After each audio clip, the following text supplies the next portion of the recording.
गुरुर्ब्रह्मा गुरुर्विष्णुर्गुरुर्देवो महेश्वरः गुरुः साक्षात् परब्रह्म तस्मै श्री गुरवे नमः। रामं लक्ष्मणपूर्वजं रघुवरं सीतापतिं सुन्दरं काकुत्स्थं करुणार्णवं गुणनिधिं विप्रत्वयं धार्मिकम् राजेन्द्रं सत्यसन्धं दशरथतनयं श्यामलं शान्तमूर्तिं वन्दे लोकाभिरामं रणरङ्गधीरं राघवं रावणारिम्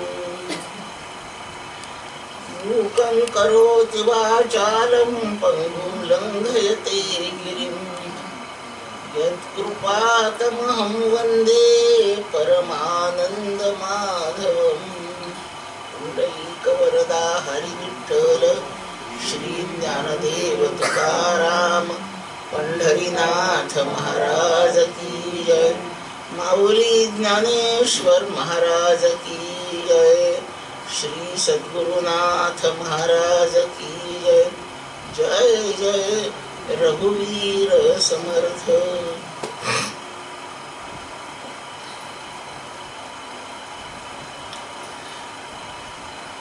आचार्यवान पुरुषो वेद पांडुरंग हरि वासुदेव हरि पांडुरंग हरि वासुदेव हरि पांडुरंग हरि वासुदेव हरि।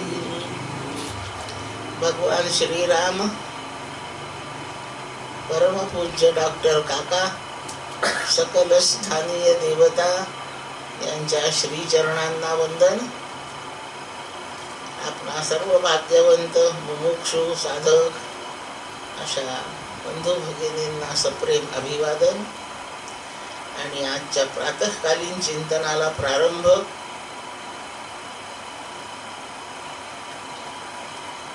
कर्मयोग विचार या विषयावर अभ्यास वर्ग सुरू आहे। जेवढा अभ्यास निर्धारित ठरवलेला त्याचा बराचसा भाग आपण अवगत करण्याचा प्रयत्न केला आहे। थोडा बहुत शिल्लक आहे। त्या प्रत्यक्ष विषयाला प्रारंभ करण्यापूर्वी चिंतनासाठी आपण ठरवल्याप्रमाणे एका श्रुतीचा आज विचार करतो आहोत। छांदोग्य उपनिषद अध्याय 6 खंड 14 आणि श्रुती नंबर 8। आचार्यवान पुरुषो वेद। लहानसे 3-4 शब्दाची ही श्रुती आहे। आचार्यवान एक शब्द, पुरुष दुसरा शब्द आणि वेद तिसरा शब्द, 3 शब्दांची श्रुती आहे। परिपूर्ण वाक्य आहे ते। वेद हे क्रियापद आहे। पुरुष हा कर्ता आहे आणि आचार्यवान त्याचं विशेषण आहे। एका विशेषणासह तो पुरुष वेद म्हणजे जाणतो। आचार्य शब्दाचा सद्गुरु असा अर्थ होतो। म्हणून आचार्यवान शब्दाचा अर्थ ज्याला सद्गुरु लाभले आहेत असा पुरुष म्हणजे मुमुक्षु साधक। परमार्थाचा जो मुमुक्षु आहे आणि साधकही आहे। मुमुक्षु म्हणजे पुष्कळ लोक असतात, पण त्यातले फार कमी मुमुक्षु साधक होतात। साधक म्हणजे प्रत्यक्ष ते मिळवण्याच्या खटपटीला लागलेले ते साधक, आणि मुमुक्षु म्हणजे मुक्त होण्याची इच्छा असणारे। असे मुक्त होण्याची इच्छा पण आहे आणि तसे साधनाला पण लागले आहेत। असे जे असतील ते त्यातल्या ज्यांना सद्गुरूची प्राप्ती झाली आहे, सद्गुरू भेटले आहेत, म्हणजे ज्याला सद्गुरूचा अनुग्रह प्राप्त झाला आहे, असा तो आचार्यवान साधक, जो सद्गुरु पुत्र म्हणवला जातो, असा सद्गुरु पुत्र असलेला साधक जाणतो. काय जाणतो? या छांदोग्य उपनिषदामध्ये 6वा अध्याय, उत्तम अधिकारी असा जो ज्ञानी, वेदांताचा उत्तम अधिकारी जो, त्याच्यासाठी 6व्या अध्यायात उपदेश आहे, त्याला शिकवलाय. छांदोग्याचे काही अध्याय उपासना सांगतात. 5व्या अध्यायापासून शास्त्र, वेदांत शास्त्र सुरू झालंय. शास्त्र शिकणाऱ्यात उत्तम अधिकारी, मंद अधिकारी आणि अगदी सामान्य अधिकारी 3 गट आहेत. त्यातला उत्तम अधिकारी जो, त्याच्यासाठी 6वा अध्याय, त्यातला वेदांत, 6व्या अध्यायातला वेदांत हा केवळ उत्तम अधिकाऱ्यासाठी आहे. उत्तम अधिकारी कसा ओळखायचा? साधन चतुष्टय संपन्न झालाय, त्याला तीव्र वैराग्य आहे, तीव्र मोक्ष आहे. मोक्ष मिळवण्यापलीकडे जीवनात दुसरं काहीही नको, असं ज्याने स्पष्ट ठरवलेलं आहे. आपला परमार्थ सवडीने होतो,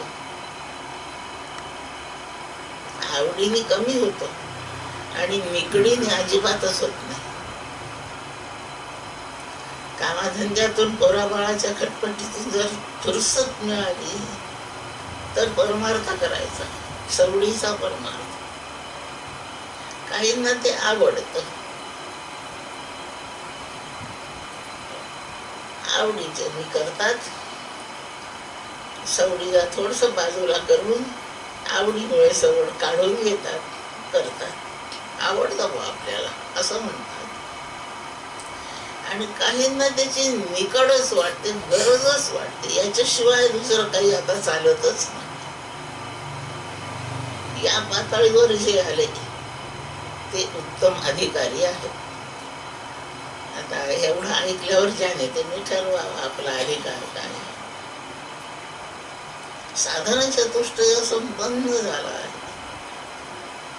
आणि आता फक्त एकच गोष्ट पाहिजे, एक म्हणजे फक्त एकच गोष्ट पाहिजे. अशा उत्तम अधिकाऱ्याला जो बोधक सद्गुरु करतायत, तो छांदोग्याच्या 6व्या अध्यायाचा विषय आहे. आणि तो जो कोणता उपदेश आहे, 6व्या अध्यायाचे खूप खंड आहेत, 18 खंड आहेत. त्याच्यात मोठा अध्याय आहे फार.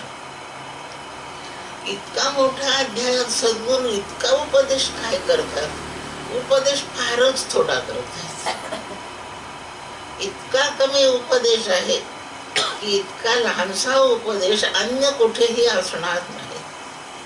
आणि तो अत्यंत अल्प शब्दांमध्ये एवढासा जो उपदेश आहे, तो उत्तम अधिकाऱ्यासाठी आहे. त्या उपदेशाचं वाक्य आपल्या सगळ्यांना माहित आहे, तत्त्वम् असि, संपले. गुरूंचा उपदेश 3 शब्दात संपला. अध्याय 6वा एवढा मोठा आहे, उपदेश एवढा एवढा आहे. तत्त्वमसि.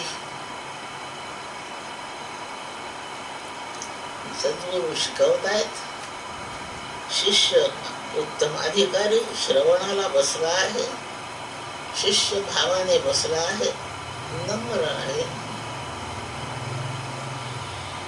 आणि उपदेश ऐकला. तत्त्वमसि. तो म्हणतो गुरुदेव नाही समजलं नाही.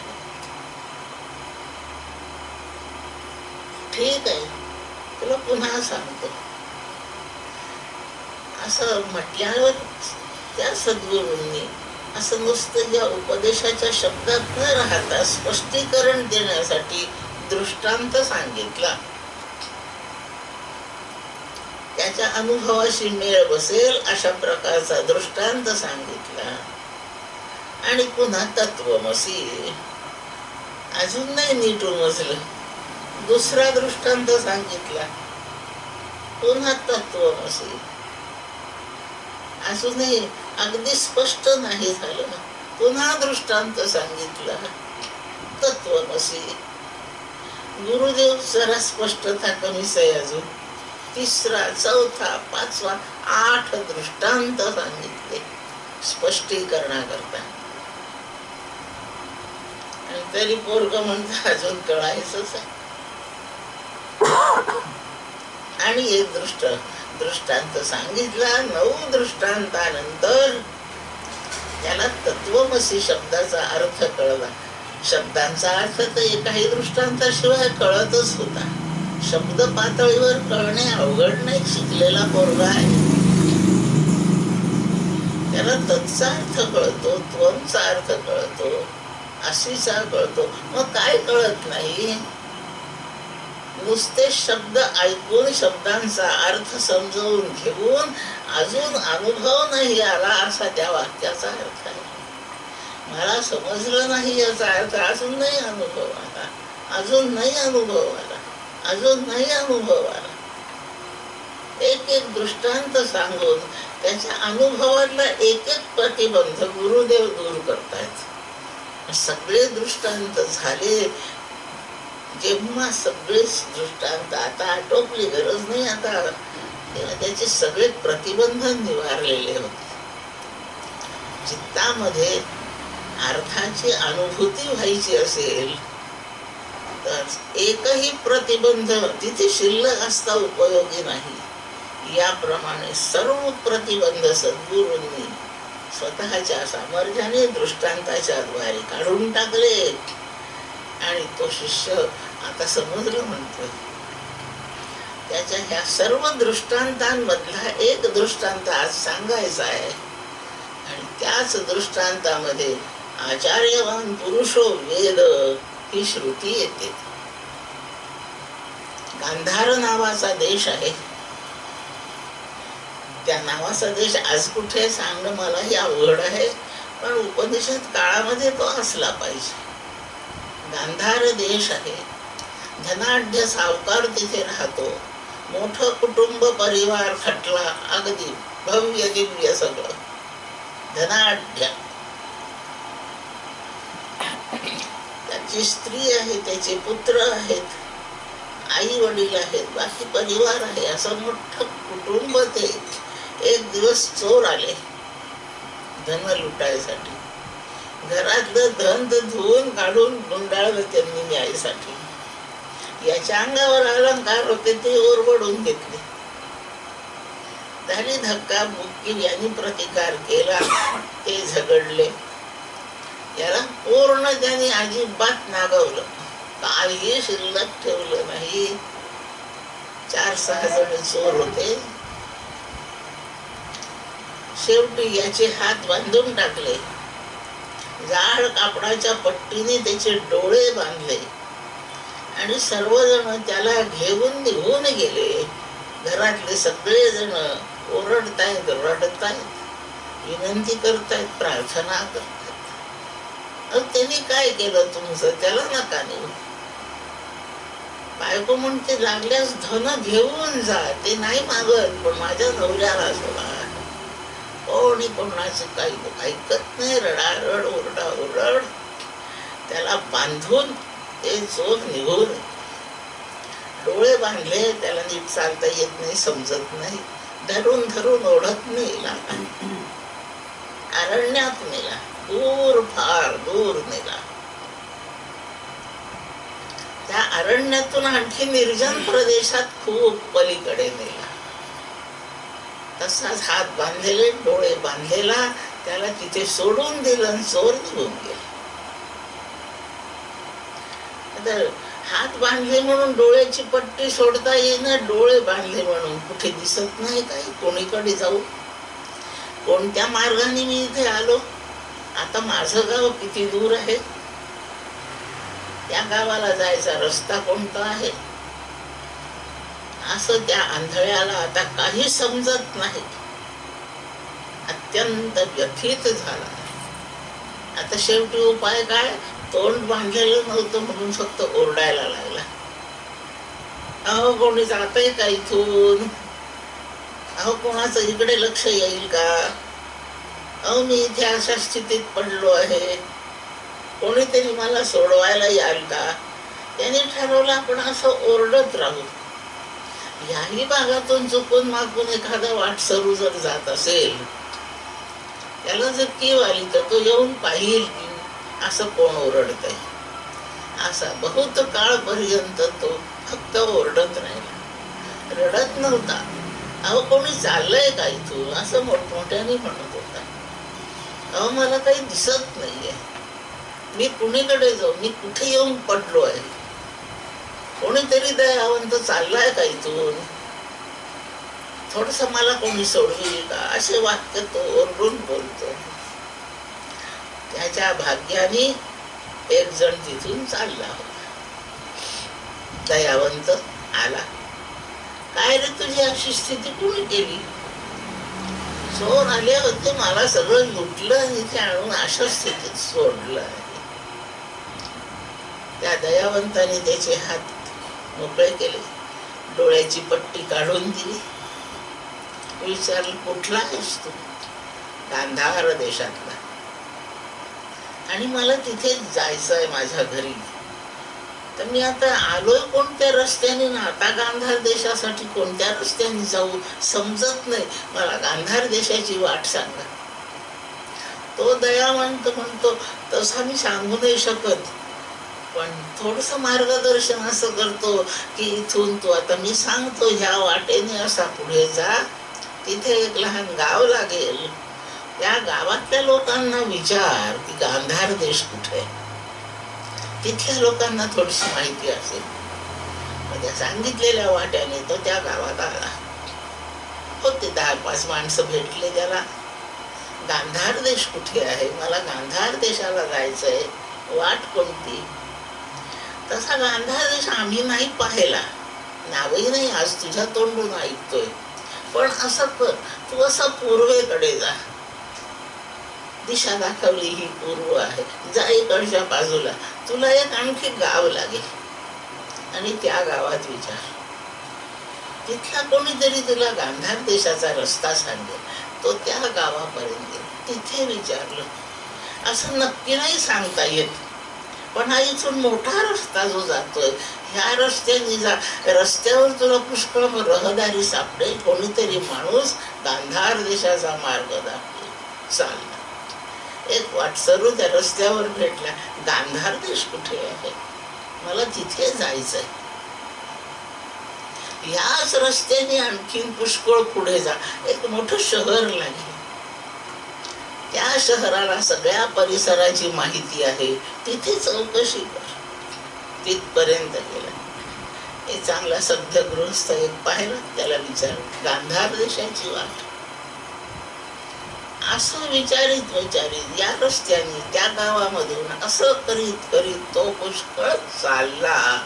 शेवटी एकाने सांगितलं, आता अगदी हाकेच्या अंतरावरच ते गांधार आहे, असंच पुढे सरक, तुला तुझं गाव मिळेल.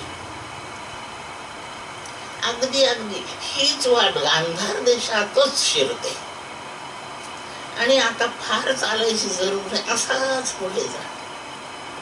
जी वस्ती दिसेल ते गांधार देशाचीच आहे. तिथपर्यंत आल्यावर याने आपलं गाव ओळखलं. त्या गावात शिरला. 10-5 पावलं काय चालावं लागलं. त्याचं घर त्याला दिसलं. अंगणात आला. पोरं बाळ दिसले. आनंदी आनंद झाला. तो आपल्या स्वस्थानी पोहोचला. दशा आंधळ्याची आहे, आंधळ्याला मार्ग कळत नाही. कोणीतरी दयावंताने त्याला मार्ग सांगितला आणि कोणातरी माहितगाराला विचारित तो त्याच्या स्वस्थानी पोहोचला. अशी ही गोष्ट आहे. हा दृष्टांत आहे. आपल्या स्वस्थानी पोहोचायचं असेल आणि आपण त्या बाबतीत अंध म्हणजे अनभिज्ञ असं नसेल पुरेसं ज्ञान, तर विचारायचं. विचारून कळतं. ज्याला नक्की उत्तर देणारा सापडतो त्याला स्वस्थान गाठता येतं. ज्याने स्वतः ते जाणलं आहे, ते म्हणजे तत्व जाणलं आहे, तो नेमकी वाट सांगतो, त्याला विचारावं लागतं. आणि जसं त्यांनी खूप लोकांना विचारलं, प्रत्येक वेळेचा त्या त्या टप्प्यावरचा त्याचा गुरु आहे. आणि शेवटी यांनी सांगितले, पुढची वस्तीस तुझ्या गांधार देशाचे जा. त्यांनी स्वस्थानात पोहोचवलं वाट दाखवून. तो सद्गुरू आहे. आधीचे ते 10-5 गुरु आहेत त्याचे, त्यांनी त्याला काही ना काही प्रगतीची दिशा दिली. असा सद्गुरू भेटला म्हणजे तत्वमसीचे जे तत्स्वस्थान आहे त्याच्यात प्रविष्ट होतो माणूस, म्हणजे अपरोक्ष साक्षात्कार होतो. असा दृष्टांत सद्गुरू त्या शिष्याला देत आहेत. आणि याप्रमाणे आपण एक निर्णय करायचा, जो पावे तो सद्गुरू नाही. आणि सद्गुरू नेमकी वाट आपल्याला देत नाहीत तोपर्यंत आपल्याला परमात्मा काय याची ओळख होत नाही. आचार्यवान पुरुषो वेद.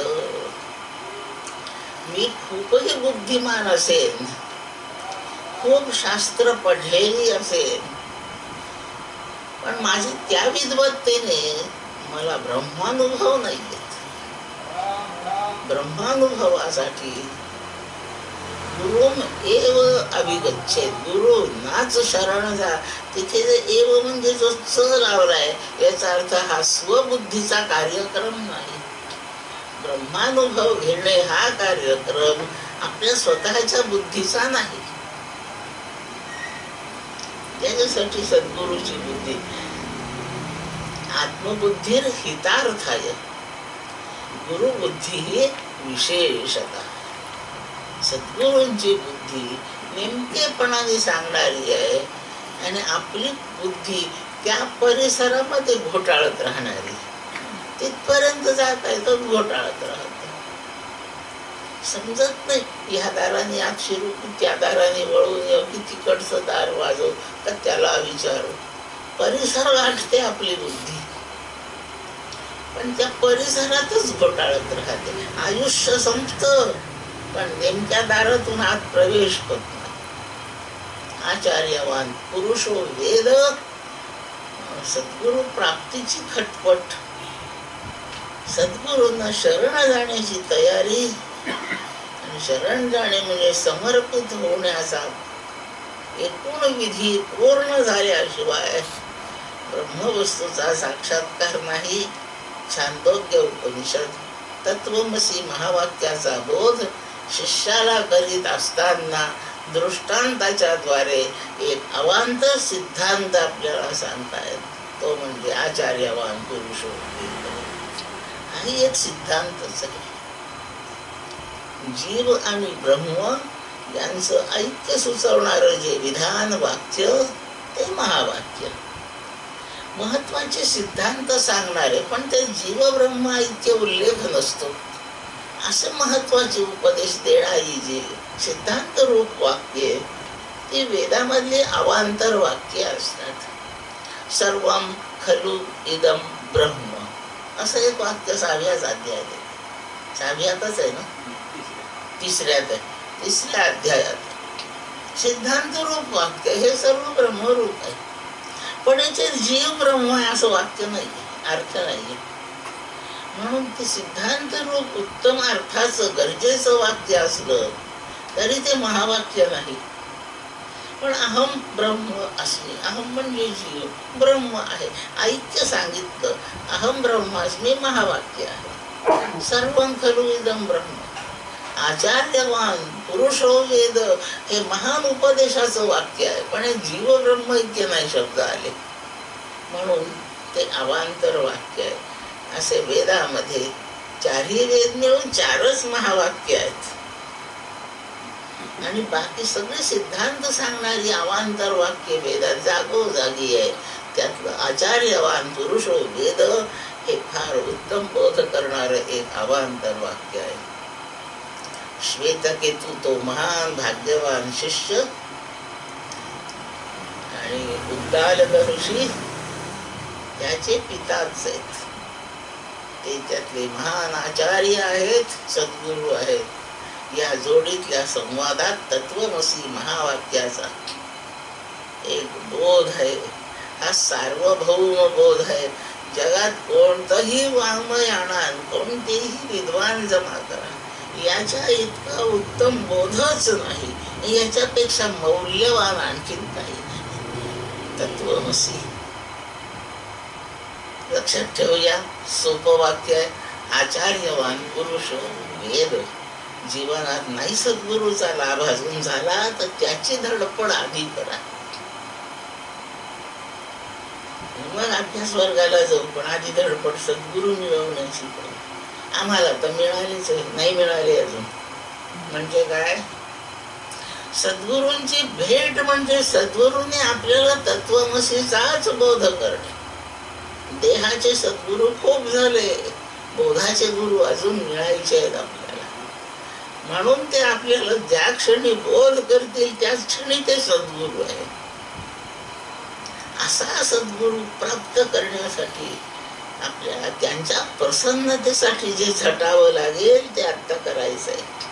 व्यक्तिरूपाने आपल्याला ते भेटले आहेत, देहरूपाने भेटले आहेत, पण बाकीचे माणसं भेटले तसे तेच भेटले. दुसरं काय झालंय? इतर माणसांच्या आपल्याला भेटी झाल्या तशी त्याही एका माणसाची भेट झाली. त्यांच्या सद्गुरूपणाचा आपल्याला काय लाभ झालाय आता? तो ज्या क्षणी होतो त्याच दिवशी सद्गुरू शिष्याला भेटला असं म्हणायचं. व्यक्तिरूप भेटलाय आपल्याला. इतक्या श्रवणाने ते संस्कार आहेत म्हणून आपण त्यांना नमस्कार करतो. अजून समर्पण नाही ना केलं आपण.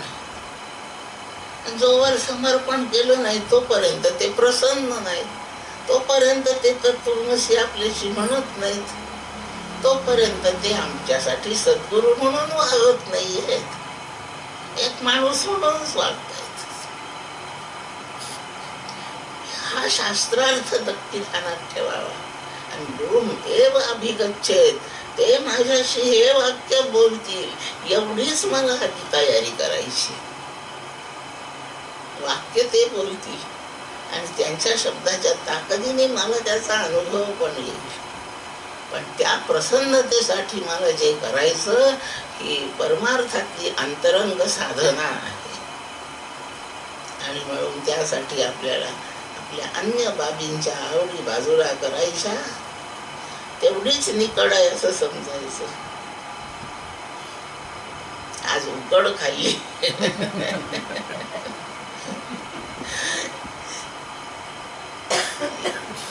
नाश्त्याची कशी गरज वाटते? प्रवचनातून वाटतं उठून खाऊन येऊ का, त्याची कशी निकड वाटते. आम्हाला म्हणजे फारच सवय आहे. 8:30 पासून अगदी जीव कासा विसवायला तो 9 वाजेपर्यंत नाही मिळालं तर तो जाईल का काय वाटत. ती कशी निकड वाटते. आपल्याला विषयांच्या भोगाची निकड कळते, त्याच आयुष्य चाललं. पण गुरुबोधाची अजून अशी निकड वाटत नाहीये, म्हणून आपण समर्पित होते नाही. अचाट बुद्धीने विचार करावा, सद्गुरु धुंडोनी ठाई पाडावा, समर्थांचा उपदेश आहे. सद्गुरूसाठी गावोगा हिंडा भेटण्यासाठी आहे एक प्रकार, पण अचाट बुद्धीने आपली संपूर्ण बुद्धिमत्ता पणाला लावायची, विचार करायचा की गुरु कसा भेटेल मला, कसा भेटेल, मी काय केलं म्हणजे माझी गुरूंची भेट होणार आहे. असं खूप विचाराने चिंतनाने उपाय शोधून ठेवायचा, इतका शोधून ठेवायचा की सद्गुरु विचारित येतील की हे कुठं राहतो हा पोरगा. सद्गुरु धुंडोनी ठाई पाडावा.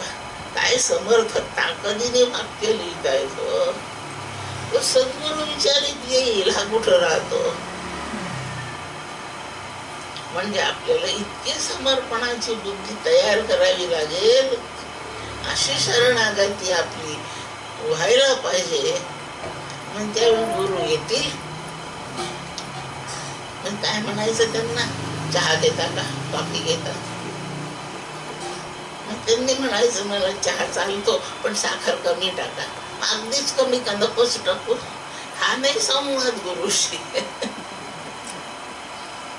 तुम्हाला साखर चालते का? त्यांनी म्हटलं नाही. कधीपासून डायबेटीस आहे तुम्हाला? मग रोज किती 2-2 गोळ्या घेता का? का इन्सुलिनचं इंजेक्शन असतं? कोणते डॉक्टर आहेत तुमचे? तुम्ही असं करा, आमच्या गावात एक डायबेटीस वाला खूप चांगला डॉक्टर आहे, तुम्ही इथेच या, गुरूंशी संवाद झाला.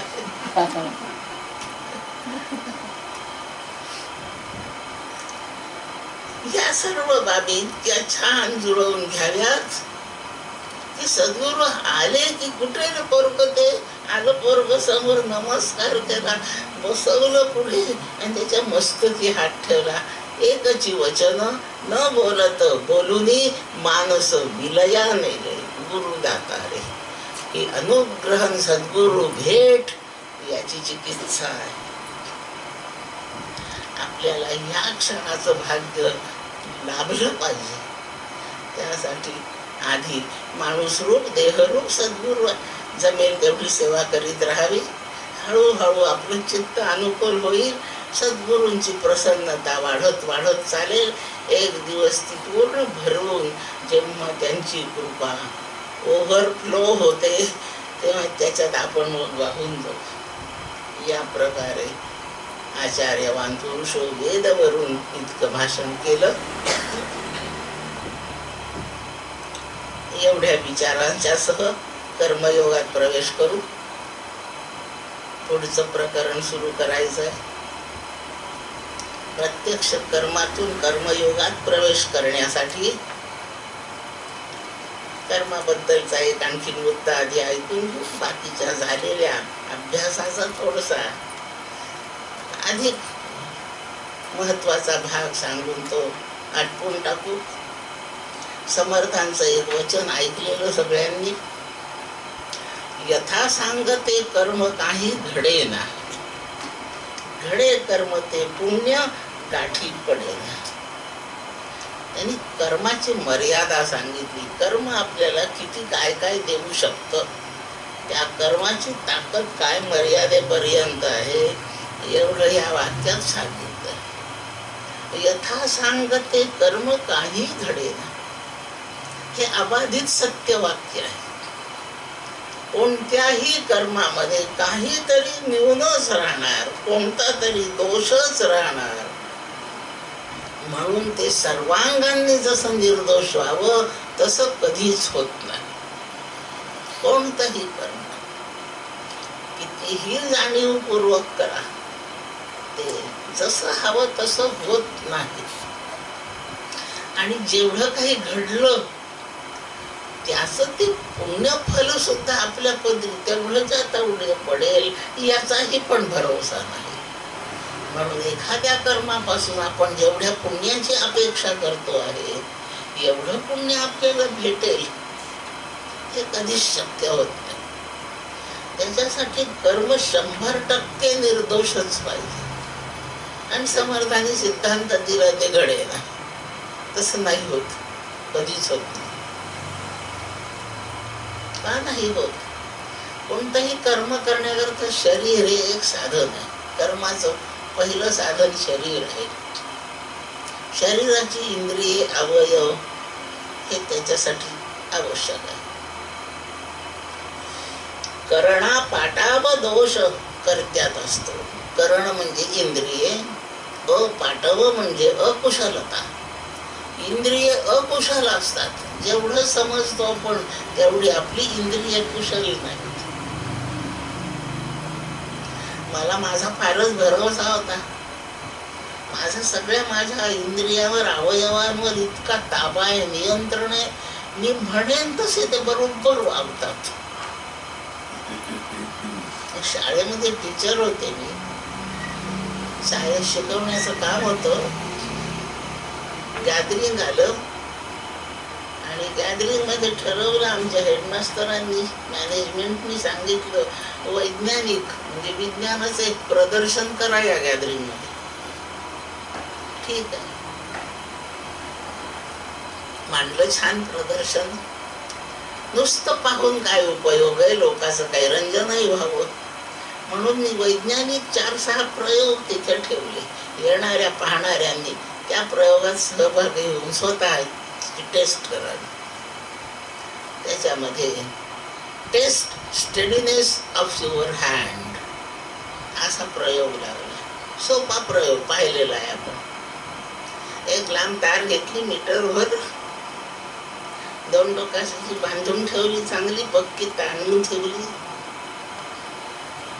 त्याच्यात एक रिंग घातली, त्या रिंगला एक तार बांधली आणि ती बॅटरीला जोडून दिली. तारेच्या एका एंडला इन्सुलेशन करून ठेवलं. आणि आता प्रयोग अगदी सोपा. तारेतोवरील ती जी रिंग आहे ती तारेतून या टोकापासून त्या टोकापर्यंत ओढीत न्या. त्या सर्किट मध्ये एक इलेक्ट्रिक बेल लावून ठेवली. त्या तारेला टच झाला की ती रिंग बेल वाजायची. बेल वाजत नाही तोपर्यंत हँड स्टेडी चाललाय, आणि थोडासा असा झाला की तारेला टच होणार की बेल वाजणार, म्हणजे हात हल्ला. अजूनपर्यंत एकही तिथे पोहोचला नाही. इतकं जात नाही तर बेल वाजायची, इतकं जात नाही तर रिंगचा टच व्हायचा. कोणीच नाही. प्रयोग मोठा छान आवडला. खूप गर्दी त्या प्रयोगावर स्वतःच्या हाताचा स्टेडीनेस तपासायला. आणि मग मला वाटलं एखादाही हात स्टेडी नाहीये, माझं नियंत्रण आहे माझ्या हातावर. सगळ्यांनी विचारलं, मॅडम तुम्ही तुमचा हात तपासला का? म्हणलं अजून नाही तपासला, सगळ्यांचं पाहते ना. माझा आहेच हात स्टेडीच आहे, बिलकुल नाही टच होणार. मी 3 इंच सुद्धा गेले नाही, लक्षात ठेवा. तिथे तारेला रिंगचा स्पर्श झाला आणि बेल वाजली. माझा सगळा माझ्या स्टेडीनेस वरचा भरोसा गेला, चक्काचूर झाला. कशा पायी? ह्या हातामध्ये कुशलता नाही. हे त्याचं उदाहरण. कर्णापाटाव डोळ्यांनी जेवढं बारीक कळावं तेवढं दिसत नाही. कानांना जितकं सूक्ष्म ऐकू यावं तेवढं ऐकू येत नाही. जेवढा वेळ न हलता उभं राहायचंय तितका वेळ उभं राहता येत नाही. हातापायांची इंद्रियांची कुशलता कमी पडते आणि कर्म बिघडतं. एक गोष्ट, अंतःकरण हे फारच चंचल. चंचलम ही मनः कृष्ण अत्यंत चंचल आहे. एक 10 मिनिट एखादं कर्म चालायचं असेल तर 10 मिनिटात हे मन 100 वेळा बाहेर गेलेलं असतं. मनाचं चांचल्य आपलं कॉन्सन्ट्रेशन त्या कर्मावर होऊ देत नाही. अंतःकरणाचा विक्षेप दोष, त्याचा नेमकेपणा समजत नाही. चित्ताचा मल दोष, अंतःकरणाचा मल विक्षेप दोष कर्म ठीक होऊ देत नाहीत. चांचल्याने मन स्थिरावू देत नाही आणि मल दोष कळवू देत नाही. अंतःकरणाचे दोष. सामग्री, षोडशोपचार पूजन चाललंय, त्याच्यात एक अलंकाराचा उपचार आहे. मग काय तुम्ही अंगठी आणली का, साखळी आणली का, माळ केली का, मुकुट आणलाय काय? नाही गुरुजी, त्यातलं काहीच नाही. मग अलंकारार्थे अक्षतां समर्पयामी. वस्त्र काही आणलेत का? नाही, मला ते माहितच नव्हतं की वस्त्र आणायचे. हा, घ्या हातात अक्षता. वस्त्रार्थे अक्षतां समर्पयामी. नैवेद्याला पुरणपोळी केली का? हे तुम्ही गुरुजी आधी नाही सांगितलं. पुरणपोळी अर्थे अक्षतां समर्पयामी. म्हणजे षोडशोपचार पूजेची जी सामग्री, किलोभर तांदूळ घेऊन बसायचं, प्रत्येक उपचारार्थे अक्षतां समर्पयामि. बाह्य सामग्रीमधल्या त्रुटी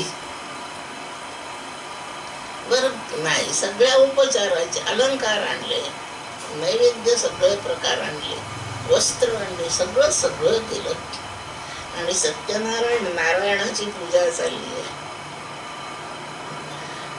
मुकुट केला नारायणासाठी, मोठी मूर्ती आहे नारायणाची, त्याच्या डोक्यावर घालायचा जो मुकुट आहे तो 20-25 ग्रॅमचा पाहिजे. आणि त्या सत्यनारायणाच्या पूजेची एक विशेषता आहे बघा, त्या पूजेचं तिथे जेवढं काही ठेवलेलं असतं ना ते गुरुजींचं असतं, ते सगळं गुरुजींचं असतं. ते म्हणतात उद्या सकाळी मी येईल आणि घेऊन जाईल, ते सगळं गुरुजींचं असतं. आता 20-25 ग्रॅमचा मुकुट त्या नारायणावर घालायचा, तो उद्या गुरुजी देणार आहेत. नाही एवढं करू आपण, 1.5 ग्रॅमचा मुकुट केला. नारायण किती किमतीचा आहे, मुकुट किती किमतीचा आहे. यथा सांगते कर्म काही घडेना. सामग्री मधले दोष त्रुटी अशा प्रमाणाचा सगळ्यांचा विचार केला. समर्थ म्हणता यथा सांगते कर्म काही घडेना. पूर्णता नाहीच कर्मामध्ये. कोणत्याही प्रकारे झटा. कर्मशास्त्र लिहिणारे हे जैमिनी आणि यांचे शिष्योत्तम, त्यांचं नाव मंडन मिश्र आहे. जैमिनीचे साक्षात शिष्य आहेत. नाव त्यांचं मंडन मिश्र, आडनाव मिश्र आहे. महिष्मती नगरी मंडाला, महिष्मती नगरी नर्मदेच्या काठावर, महेश्वर जिथे क्षेत्र आहे तेच गाव. महान पंडित, कर्मशास्त्राचा पंडित त्या काळामध्ये, त्याच्यानंतरही त्या मंडन मिश्रासारखा कोणीच झाला नाही. असा तो कर्म करणारा. आणि तो जैमिनी ज्यांनी शास्त्र लिहिलंय हे पूर्वमीमांसा, त्यांचा शिष्य असल्याचे त्यांनी कर्म करण्यात काही अडचणीच नसायच्या. त्यांच्या घरी बापाचं श्राद्ध, श्राद्धाच्या दिवशी लक्षात ठेवा, कोणत्याही अतिथीला पिंडदान होऊन ब्राह्मण भोजन त्यातलं संपेपर्यंत कोणाला भिक्षा घालता येत नाही. आणि अतिथी दारावर आला भिक्षा घातली नाही तर गृहस्थाचं पुण्य जातं. आणि श्राद्धाच्या दिवशी पितर जेवेपर्यंत भिक्षा घातली तरी पुण्य जातं. आता काय करायचं? आता मंडन मिश्र आहे तो, अतिशय धनाढ्य, विद्वत्तेने धनाढ्य, संपत्तीने धनाढ्य आहे. मोठा वाडा, 7 चौकांचा वाडा, पुढचे सगळे दार लावून घेतले रस्त्याकडून, आणि अगदी मधल्या चौकात श्राद्धविधी करायला बसला. श्राद्धाच्या मंत्रात चुका होऊ नयेत, प्रत्यक्ष कृतीमध्ये काही कमी जास्त होऊ नये म्हणून श्राद्धाचे मंत्र सांगण्यासाठी गुरुजी म्हणून त्यांनी जैमिनींनाच बोलावलं. प्रत्यक्ष शास्त्र लिहिणारे जैमिनी त्याच्या घरी श्राद्धाच्या दिवशीच पौरोहित्य करायला बसले. आणि त्यांनी विचार केला की माझ्या गुरूंचे गुरु आहेत ना, गुरुचे म्हणजे जैमिनींचे, गुरु म्हणजे भगवान व्यास, ते यातलं काही कर्म सांगणार नाहीयेत, पण त्यांना न बोलावणं शोभतही नाही. म्हणून भगवान व्यासांना सुद्धा बोलावं. या श्राद्धविधीत आपण उपस्थित राहा, मला आशीर्वाद द्यायला. आपण माझे परमगुरु आहात. जैमिनी पौरोहित्य करतायत, बाजूला भगवान व्यास साक्षीने बसले आहेत. श्राद्धविधी सुरू झाला. जेवढे काही अटी तटी आहेत त्या सगळ्या पुऱ्या करत बसलाय तो. भिक्षे करायला काही घालायचं नाही, तसा महत्वाचा कार्यक्रम. आणि आता सगळीकडचा बंदोबस्त केला का रे, पुढचे सगळे दार लावले का रे, इकडचे पाहिले का रे, सगळ्या गड्या माणसांना विचारून एकेका बाजूला संरक्षणाचे लोक बसवून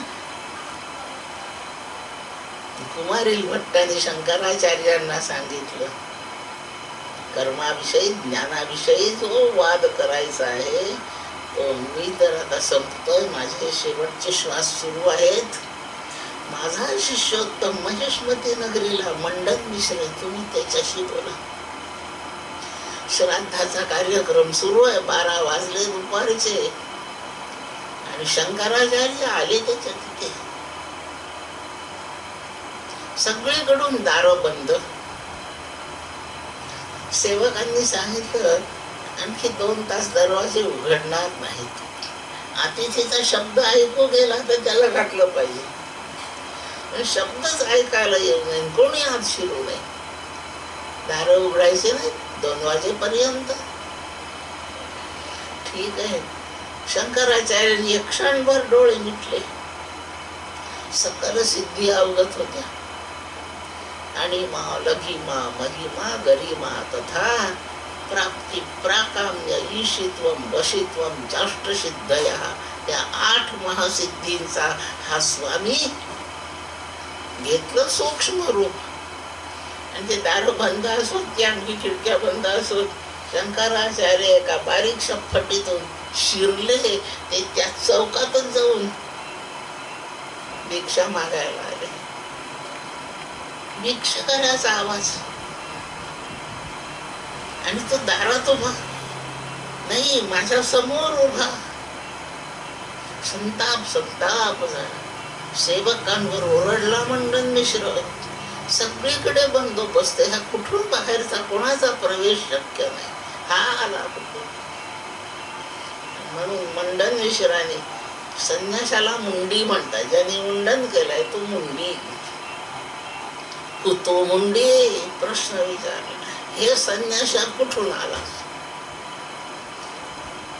आणि तो मुंडीचा अर्थ दुसरा होतो, कुठून मुंडन केलंय. आणि शंकराचार्यांनी उत्तर दिलं, आगलात मुंडी, मी गळ्याच्या वर मुंडन केलं. असा हा खूप विनोदी वाद आहे. भिक्षा वाढ, मला बाकी चौकशा करू नको, मला भिक्षा घालू शकत नाही. भिक्षा घालू शकत नाही, गृहस्थ आहेस ना तू. हे कर्म लिहिणारे जैमिनी इथे बसले आणि त्यांच्या समोर तू म्हणतो भिक्षा घालीत नाहीस. या प्रकारचा खूप संवाद झाला. मी उदाहरण कशासाठी सांगते आहे, भिक्षे करायला श्राद्धाचे ब्राह्मण जेवेपर्यंत भिक्षाच घालता येत नाही घालायची. आणि शंकराचार्य भिक्षेकरी म्हणून येऊन उभे राहिले आहेत. पूर्वमीमांसा शास्त्र लिहिणारा पुरोहित आहे, सगळा बंदोबस्त केला आहे. पण श्राद्धात भिक्षेकरी आला, यथा सांगते कर्म काही. एवढ्या विद्वानांच्या कर्माला देखील त्रुटीचं गालबोट आहे. आपण काय दावा करणार? आली तैसी केली सेवा मान्य करून घ्यावी, आत्मपदाची जोड सद्गुरू निजदासा द्यावी. एवढी प्रार्थना करूनच कर्म पूर्ण होत. सामग्री आणि आपली विद्वत्ता आणि आपली कुशलता पणाला लावून कर्म पूर्ण नाही. एवढा उपदेश करण्यासाठी कर्मशास्त्राने एक छानशी सोय सांगून ठेवली आहे. यस्य स्मृत्याच नामोक्त्या तपःपूजा क्रियादिषु न्यूनम संपूर्णता याति सद्यो वंदे तमच्युतम. विष्णु स्मरणात सर्वं संपूर्णता याति. नारायणाचं अच्युताचं स्मरण करावं, त्याला एक वंदन करावं, म्हणजे अपूर्ण कर्म पूर्ण होत. तो पूर्ण असल्यामुळे त्याला अपूर्णाचा अनुभव नाही. आणि म्हणून कुठे अपूर्णता असली तर त्याच्या अस्तित्वानेच त्या संपूर्ण कर्माची सांगता परिपूर्णतेतच होते. कर्माच्या शेवटी तेवढंच म्हणावं, नारायण नारायण म्हणा, विष्णू विष्णू म्हणा. काही कोणत्याही देवतेच्या नामाने त्याला आवाहन करावं आणि हे कर्म तिथे समर्पण करून द्यावं. विष्णू स्मरणात सर्वं संपूर्णता याती, हा नामाचा पण महिमा आहे. कर्माची त्रुटी घालवण्याचा उपाय पण आहे आणि सर्वांनी करण्यासारखा अत्यंत सोपा आहे. सगळी सामग्री जुळवायला 500 रुपये पाहिजे. विष्णू स्मरणाला एकही पैसा नको. गुरुजीने खूपही मंत्र सांगितले 500 रुपये दक्षिणा घेऊन, तरी कर्म अपूर्ण आहे. पण बिना पैशाने एकदा नारायण म्हटलं तर कर्म पूर्ण. अत्यंत महिमा आहे. यस्य स्मरण मात्रेण जन्म संसार बंधनात विमुच्यते. जन्म मरणाचं जे कर्मबंधन आहे ते ज्याच्या फक्त स्मरण मात्राने तुटून जाते. त्या भवबंधन तोडण्याचं सामर्थ्य आहे ते नाम. कर्माची त्रुटी काय घालवणार नाही. आणि म्हणून आता लक्षात ठेवा, कोणतंही कर्म करा, तेवढंच करून आसनावर उठण्याच्या आधी 16 वेळा विष्णूचं नाव घ्यायचं. विष्णवे नमः, विष्णवे नमः, विष्णवे. भगवत स्मरणपूर्वक कर्माची समाप्ती करावी, तेव्हा ते कर्म पूर्णतेला जातं. कारण तो पूर्ण आहे, त्याला अपूर्ण काही चालत नाही आणि त्याच्या समोर कोणतीच गोष्ट अपूर्णपणे राहू शकत नाही. ते पूर्णच होऊन जाते. परमात्म्याला सुखरूप असल्यामुळे त्याला नाव, अमृत एक नाव आहे परमात्म्याचं. दुसरं मधु हे नाव आहे, गोड. सुखरूप जे त्याला गोड म्हणतात. आपण भोजनाला कोणाकोणाला जर बोलावलं तर त्यांनी बोलावल्या त्या यजमानाने पुष्कळ पदार्थ केले. ताटात मावत नाही एवढे, 2-2 ताट द्यावे लागतात. इतकं केलंय, छान केलंय. पंगत छान सजवली आहे. रांगोळ्या आहेत, उदबत्त्या आहेत, दिवे आहेत, सगळं काही थाट आहे. लोक येऊन बसले पाटावर जेवायला. करायचं सुरू, आपण श्लोक म्हणून करायचं, जेवायला प्रारंभ करायचा. काहीतरी 2 शब्द गोडीने बोलून असं करावं लागतं. लोक पाहत असतात, ते काही खायसाठी हापापलेले नसतात कोणीच. जे लोक निमंत्रण घेऊन जेवायला आले त्यांना घरी मिळत नाही म्हणून थोडे झाले. आता इकडे खायला मिळणार आहे ही कोणाचीच बुद्धी नाहीये.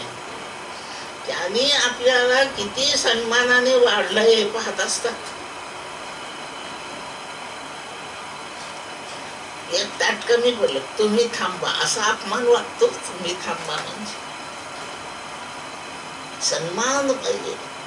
मग पंगत बसल्यानंतर हात जोडून गोड करून घ्या, एवढं वाक्य बोलावं लागतं.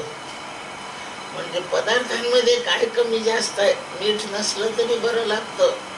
शिऱ्यात साखर नाही घातली तरी तो गोड लागतो, कारण हा गोड बोलला.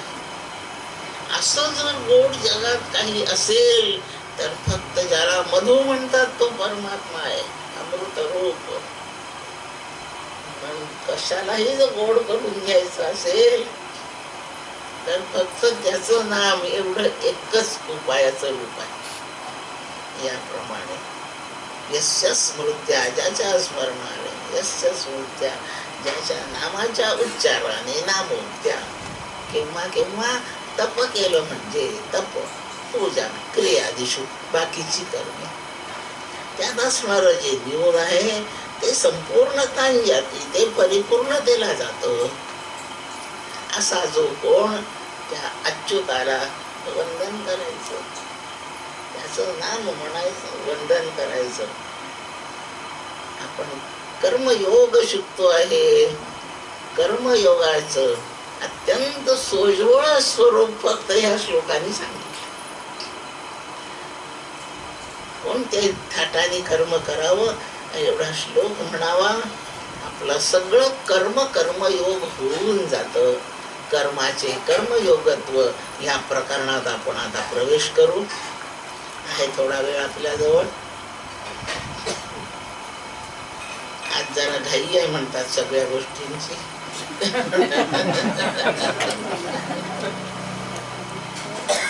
सगळे कसे शांत होते माझ्या या वाक्याने. बेचैन झाले सगळे. एकेकाला वाटत असेल यांचं प्रवचन लांबलं तर बरं होईल. नाही, थोडा फक्त प्रवेश करू. सोपं आहे, काही कठीण नाही आहे. आता कर्माचे कर्मयोगत्व. कर्माविषयी आतापर्यंत खूप चर्चा झाली. पुष्कळ बारकाव्यांसह आपण परिचय करून घेतला आहे. अशी त्याच्यात सुरुवात आहे. मनुष्याला फलभोगाची इच्छा असते, हे त्याचं पहिलं लक्षण आहे. माणूस साधा एक कोणी माणूस आहे, त्याची लक्षणे सांगा. पहिलं लक्षण, काहीतरी इच्छा आहे. इच्छा जी आहे ते इच्छेप्रमाणे फळ मिळावं आणि ते मी भोगावं असंच वाटणे. असा प्रत्येक जण असा आहे. यात कोणी अपवाद नाही. तो एखादा कोबा असतील, जाऊ दे, त्यांना नाही पाहू आपण. पण हे सगळे सर्वसामान्यांचं एकच लक्षण अत्यंत समान सर्वांमध्ये. मला काहीतरी इच्छा आहे, त्यासाठी मी काही कर्म करीन आणि त्या कर्माचं फळ म्हणून माझी ती इच्छा पूर्ण होईल, ते फळ मी भोगीन, बस. अशी फलभोगाची इच्छा हे सगळ्यांचं अगदी महत्वाचं लक्षण आहे. सर्वतोपरी खटपटतो तेवढ्यासाठी करीत असतो. इच्छा खूप होतात, कर्मे खूप होतात, तितकी फळे जमा होतात. असं वाटतं दिवाळी आली म्हणजे इतके पदार्थ करू, तेवढे खाल्ले नाही जातो, खपत नाही. स्वयंपाक करताना 2 पोळ्या केल्या तर पुरतील काय, आणखी 2 करू दे. जेवढा खातो माणूस त्यापेक्षा जास्तच करतो. आणि याप्रमाणे जेवढी फले ह्या जन्माने देहाने भोगून पुरे होऊ शकतील, त्यापेक्षा यांनी जास्त इच्छा केल्या आहेत आणि जास्त फळे तयार केली आहेत. भोगायला आयुष्य पुरत नाही. मग जास्तीच्या पोळ्या काय उकिरड्यावर फेकायच्या का नाही? सकाळच्या उरलेल्या रात्री खायच्या, रात्रीच्या उरलेल्या दुसऱ्या दिवशी खायच्या. आणि हे उरलेलं खाण्याची व्यवस्था खूपच छान झाली हल्ली, आणि ती केली आहे फ्रीजने. त्या फ्रीजचे किती उपकार मानावे. ते 8-8, 10-10 दिवस आपल्याला खाऊ घालीत असत. हल्ली लोक, पूर्वी पुरणपोळी खूप खायचे होत, आता नाही कोणी खात. तुमच्याकडच्या पोळ्या फारच मोठ्या आहेत. मग पुरी एवढ्या पोळ्या करायच्या, अर्धी वाडा म्हणतात. पुरण तर घालून ठेवलं एवढं, कधी दसऱ्याच्या वेळी, नवमीला, गुळाचाराला. ते दिवाळीच्या दिवशी फ्रीज मधून काढायचं. 15 दिवस तर नक्कीच असते पुरण घरामध्ये फ्रीज. आणि याच्यापेक्षा भारी मोल असं अत्यंत ताकदीचं फ्रीज परमात्म्याच्या दारात, घरात आहे. म्हणून आपली जेवढी फळे भोगायची शिल्लक राहिली आहेत ना, तो फ्रीज मध्ये ठेवीत असतो. एवढ्या आपण दसऱ्याचं दिवाळीपर्यंत करतोय, तो ह्या जन्माचं त्या जन्मापर्यंत चालवतो. असं त्याचं फ्रीज आहे, टिकवलेलं आहे. ह्या जन्मात इच्छा केल्या, कर्मे केली, फळे मिळवली, भोगाय पुरतं शरीर टिकत नाहीये. न टिकू दे बाबा, काही काळजी नको करू. तुझं कुठे कोणी नेणार नाही, मी सांभाळून ठेवतो. पुनर्जन्म, त्या जन्मात तीच फळे खा. आता केलेल्या पोळ्या फेकून नाही द्यायच्या, त्याच खायच्या, शिळ्या असो अशा असो खातोय. मग तेव्हा तरी संपतात का? नाही ना संपत. मग काही घाबरू नको, फ्रीज खूप चांगला आहे, इथे कधी लोड शेडिंग नसते, तुझ्या पोळ्या छान राहतील पुढच्या जन्म. आणि पुनरपी जननम चालून फळ भोगतो. पण तो त्या जन्मामध्ये नुसतं शिळं नाही खात, तो म्हणतो थोडसा ताजा भात तरी टाकतो. त्याही जन्मात इच्छा करतो, त्याही जन्मात काही फळे बोल. मग कालचंही उरलंय, आजही शिजवलंय, जरा भात जास्तच झालं, त्या भाताच्या नशिबी फ्रीज. चाललं दर मनुष्य जन्मात तो कर्मे करतोय, फळे मिळवतोय, आणि ती संपत नाहीत, भोगून चालूच आहे. अशी परिस्थिती आपली आहे. हे कुठेतरी एकदा सगळं शिळ संपवलं पाहिजे. आणि त्याचा बंदोबस्त कसा करायचा? आता शिळा संपेपर्यंत ताजं करायचंच नाही. एकही इच्छा आता होऊ द्यायची. काहीतरी काम तर करावीच लागतील, कर्मे करावी लागतील, पण भोगायसाठी फळ वाट्याला येईल असं ताजं आता फळ करायचंच नाही तयार. या कृतीला निष्काम कर्म करणे म्हणतात. म्हणजे जेवढं करून ठेवलंय ते भोगून संपूनच जाईल. नवीन भर घातली नाही तर पहिलं संपेलच. नवीन भर न घालणे ही व्यवस्था निष्काम कर्म. दुसरा भाग आहे, इतकी तुम्ही सगळे 2-2 तरी पोळ्या खाल असं वाटत होतो म्हणून मी या 14 पोळ्या केल्या. मला काय माहिती की तुम्ही बाहेरून खाऊन आले. आपण स्वयंपाक करणाऱ्याला दोष देतो, तुम्ही न विचारता का केल्या इतक्या. मग स्वयंपाक करणारा म्हणतो मीच केल्या, हे कोणी खात नाही, माझी फळे हे कशाला खातील. आता पोळ्या फेकवत नाही, दुसरं खायला कोणी भेटत नाही, आता हे सगळं मलाच खाल्लं पाहिजे. ज्याने कर्म केलं, मी केलं, भावनेने केलं, त्यांनीच ते फळ खायचंय, लक्षात ठेव. सहंकार कृती झाली, त्याच्या नशिबी भोक्तृत्व आहे. केलंय म्हणून भोक्तृत्व चालू आहे. याप्रमाणे कृती सहंकार झाली आणि सकाम झाली की जन्माची धारा चालू राहते, म्हणून मृत्यूची चालू राहते. जन्माच्या दिवशी मला किती दुःख झालं हे आठवत नाही, कळालं नाही. कळलं असेल तर आज आठवण नाही. मृत्यूच्या वेळचं दुःख किती होतं हे सांगायला मी राहणार नाही, पण मृत्यू समयी दुसऱ्याचे हाल पाहून मी माझ्या दुःखाचा अंदाज करू शकते. जन्मणे आणि मरणे, स्थूल देहाची प्राप्ती आणि स्थूल देहाची समाप्ती, हे 2 प्रकार अत्यंत कष्टाचे आहे असं शास्त्र.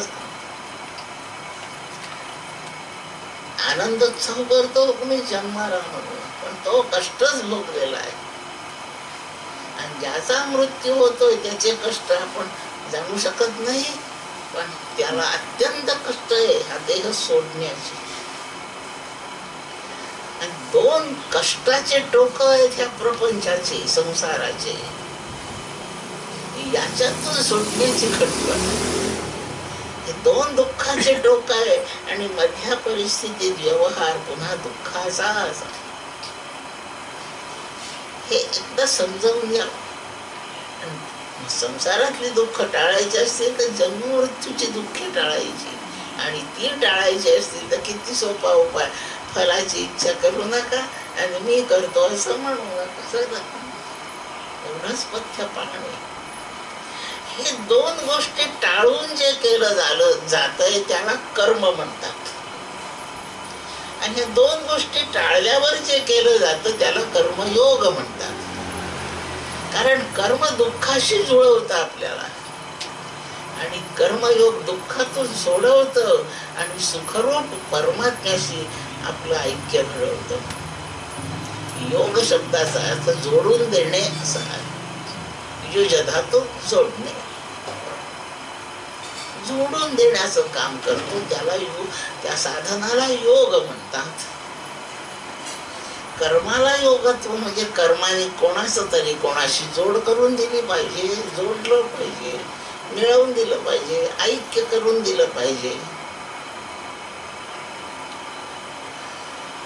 कर्म जेव्हा ऐक्य करण्याचं काम करतं तेव्हा ते कर्मयोग म्हणवलं जातं.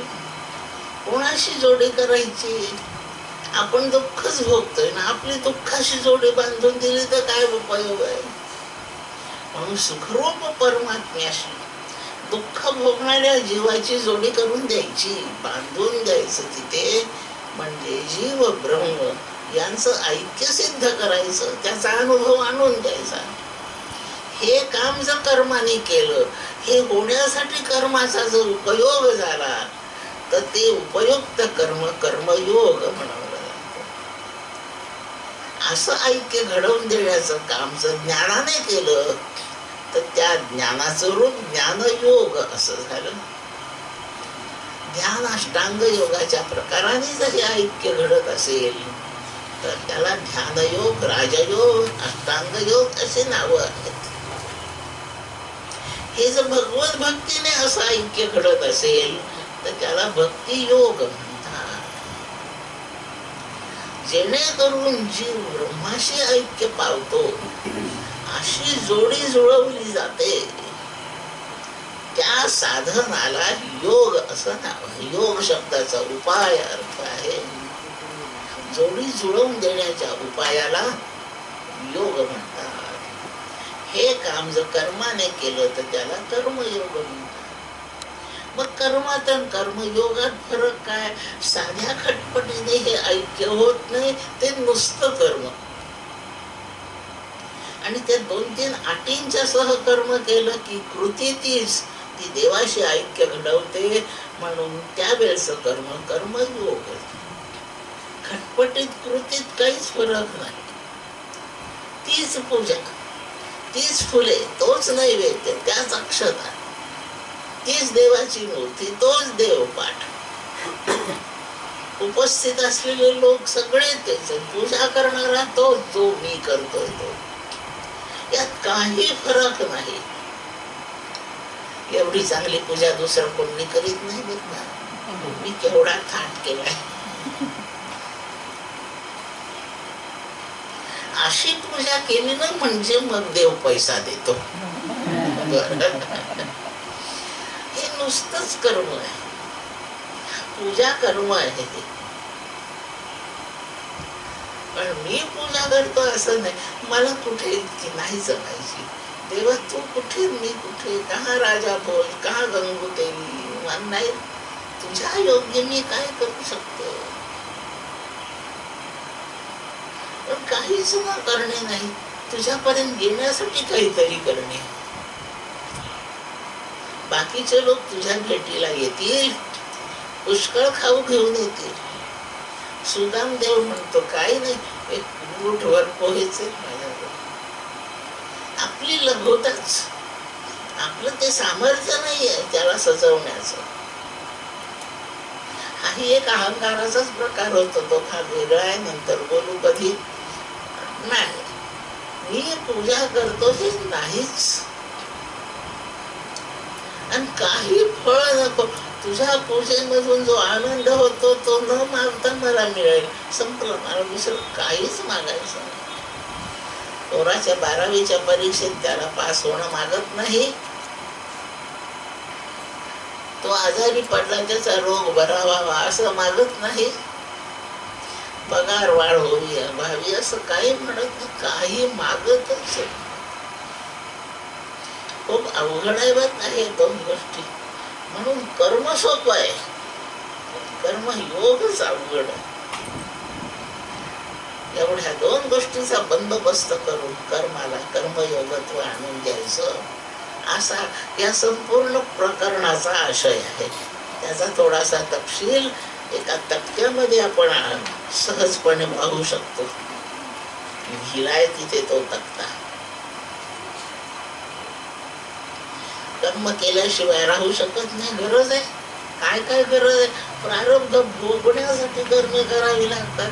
नाही म्हणून चालत नाही. जबरदस्तीने केले जातात. करावले जातात. केले नाही, करावले जातात. प्रारब्ध आपलं मानगुट धरून त्याच्यात आपल्याला घालतंय, करावे लागतात. तसं नसेल तर देवाची इच्छा आहे की तू लोकोद्धाराचं काम करावं. लोकसंग्रह मेवापी संपश्यन कर्तुमर्हसी. अर्जुना, लोकांच्या पुढे आदर्श ठेवण्यासाठी हे तुला केलं पाहिजे, तुला गरज असो नसो. अर्भकाचे साठी पंते हाती धरिली पाटी. आता पुष्कळ 55 वर्ष वय आहे माणसाचं. शिकून सवरून चांगला विद्वान तरबेज आहे. आता नातू आहे घरात, त्याला शिकवायचं. पुन्हा पाटी काढतो, लेखणी काढतो. याला काय गरज आहे आता पाटी लेखणीची? पण अर्भकाचे साठी तो पाटी काढतो. घे बाळा, पण की नाही आता लिहू. मी नाही लिहित. हे पा मी लिहितोय की नाही, चल तू लिही. अर्भकाचे साठी आजोबा हातात पाटी घेतो, लेखणी घेतो. पोरग तिकडे पळतो, हा तिथे लिहत असतो. आबा तुम्ही काय लिहिता? बैस ना, तेच दाखवतो तुला. त्याला घेऊन यायचं, पाटी आणायची, लेखणी आणायची. तो अशा रेघोट्या उडतो. असं नाही बाळा. मग कसं? त्याचा हात आपल्या हातात घ्यायचा आणि त्याच्या हाताला वळवायचं, काढायचा. अर्भकाचे साठी याला लोकसंग्रह म्हणतात. ते अर्भक वाया जाऊ नये म्हणून लिखाणाचं कर्म आजोबाला करावं लागतंय. त्याला आता काही गरज नाही, संताला गरज नाही काही करण्याची. पण ह्या वाया जाणाऱ्या जगाला शिकवण्यासाठी ते आपलं आचरण करतात. वर्त एवच कर्मणी, ते कर्मे कर्म. लोकसंग्रहार्थ करावं लागतं. मिळवायचं काही आहे म्हणून नाही, पण प्रारब्धाचे भोग भोगण्यासाठी कर्म करावं लागतं. आणि ईश्वरी योजना आहे. बास, ईश्वर डेप्युटेशन वर पाठवतो. त्या कर्मचाऱ्याला काही हौस नाही गावोगावी हिंडण्याची. ती कंपनी पाठवते. बास, त्याचा खर्च ईश्वर करून, सगळी ताकद ईश्वर देतो आणि ईश्वर त्यांच्याकडून काम करवून घेतो. आम्ही वैकुंठवासी आलो याच कारणाशी बोलिले जे ऋषी साच भावे वर्ताया. तुकोबांबद्दल, नामदेवाबद्दल, एकनाथ महाराज, ज्ञानेश्वर यांच्याविषयी असं म्हणतात. हे खोटं नाहीये. गरज असेल ते काय म्हणतात? ज्ञानाचा एका, नाम्याचा तुका. नामदेवच तुकोबा झाले आहेत आणि ज्ञानेश्वर महाराजच एकनाथ झाले आहेत. हे डेप्युटेशन वर ईश्वराने त्यांना पुन्हा पाठवले. जा, यांना शिकवायला नाही दुसरा कोणी मिळाला, मी तुम्हाला पाठवतो, शिकावा आणि या परत. लोकसंग्रह, ईश्वरी योजना, आपलं प्रारब्धाचं भोग, आपल्या फलेच्छा आणि आपल्यापेक्षा कनिष्ठांना धडे देण्याची जबाबदारी. एवढ्या गोष्टी पाहिल्या तर प्रत्येकाला सतत काही ना काही कर्म करणं आहे.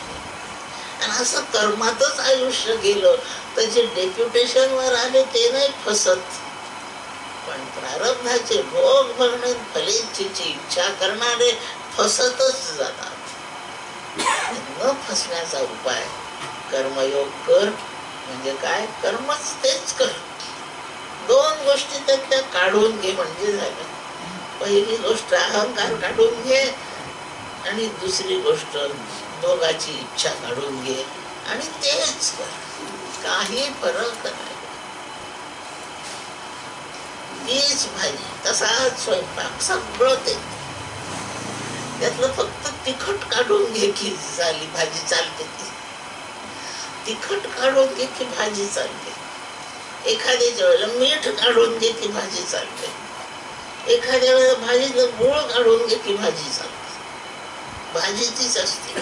त्यांना काहीतरी काढलं की ते पथ्यकर होतं. तशीच भाजी, फक्त मीठ नाही घालायचं, चालते मला.